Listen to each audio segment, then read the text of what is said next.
Sa pagkakabit nga pala nito mga tropa, makikita nyo dito, meron siyang parang pinakakanto. Ibig sabihin, ito yung pinakataas niya. Ayan o, ito yung pinakataas niya. Kaya yung pwesto niya, ganyan dapat. Hindi nakailalim yung, eto. Makikita nyo yung edge niya dito, wala siya. Parang may gupit. Eto, di ba meron siyang kanto. Dapat yung walang kanto, ayun yung nasa taas.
Para ikabit, etong parts na to, etong part dito, napipisil to, ayan o, napipisil yan. Unahin mo muna sa kabila.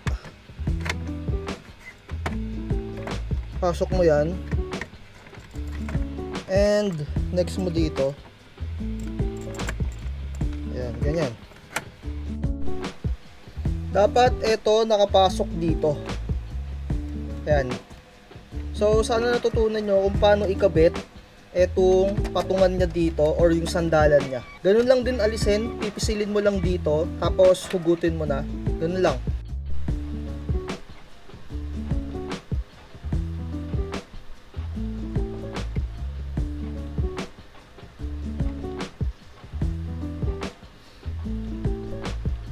What's up sa inyo mga tropa? I-share ko lang sa inyo kung gaano ka-importante etong encoder strip ng mga printer natin. Dito may mga dumadaloy na mga current, kuryente para mapagana yung ating mga printer head. Ito yung nagko-command kung gaano kalakas yung mga ink na magagamit ng mga printer natin and kung saan yung location na babagsak yung mga ink. Ito yung may dahilan nun. Kung medyo pangit na yung pagprint ng mga printer ninyo at ginawa nyo na lahat, head clean, power clean, i-double check ninyo yung inyong mga encoder strip. At kung napapansin ninyo, etong encoder strip ko medyo nabakbak yung dito na part.